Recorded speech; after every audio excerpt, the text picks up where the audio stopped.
हुसैन लबैक या हुसैन।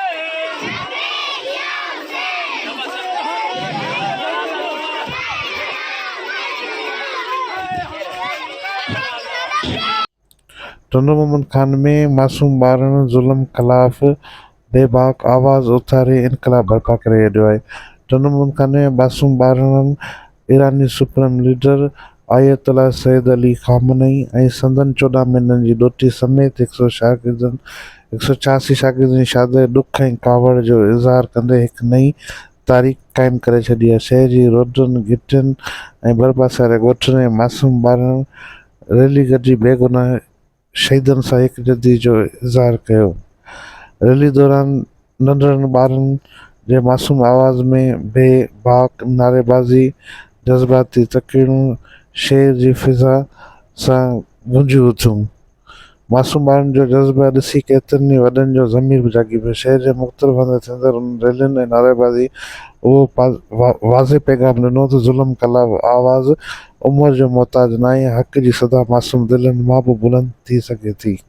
ॿारनि ऐं ख़ामनई जे पोटनि खे ख़राज तहसीन पेश करण लाइ निकिता आहियूं। ये ज़बां काट दो, जिस्म जा काट दो, मिदते मुर्तज़ा की सजा दो मुझे। ये ज़बां काट दो, जिस्म जा काट दो, मिदते मुर्तज़ा की सजा दो मुझे। जिक्र शाहे नजफ से झुकूंगा नहीं, चाहे 100 बार रसूली चढ़ा दो मुझे। टुकड़े टुकड़े करो मेरा सारा बदन, आग रोशन करो और जला दो मुझे। और जब मेरे जिस्म की राख बन जाए तो हाथ में लो और उड़ा दो मुझे। सैयद अली ख़ामनई जी रैली कढी वई आहे, जी शहादत जी रैली कढी वई आहे। असांखे उनजो तमामु दुख थियो आहे, पर अमेरिका इसराइल जी इहा भुल आहे कि असां ज़्यादा कमज़ोर थियूं, पर असीं ज़्यादा ताक़तवर थिया आहियूं। जीअं इमाम हुसैन पंहिंजे ॿारनि जी क़ुर्बानी ॾे जंग जी वञी विड़ियो, ईअं ई सैयद अली ख़ामनई बि ईअं ई कयो, ईअं ई पंहिंजे ॿारनि जी क़ुर्बानी ॾेई वञी जंग विड़ियो। अमेरिका ऐं इसराइल आलमी दहशतगर्द आहिनि।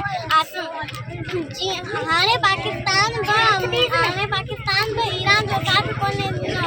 हाणे असीं नंढड़ा ॿार उन्हनि खे चऊं पिया कि शहबाज़ शरीफ़ जके पिया आहिनि, इन्हनि खे चऊं था त हाणे ईरान जो साथ ॾियनि। सभु इस्लामी मुल्क गॾु मिली ईरान अमेरिका खे तबाह कनि।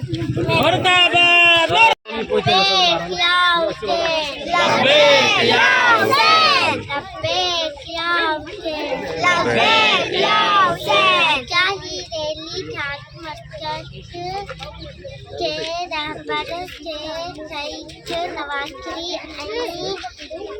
ईरान में ॿारनि लाइ चलती आहे।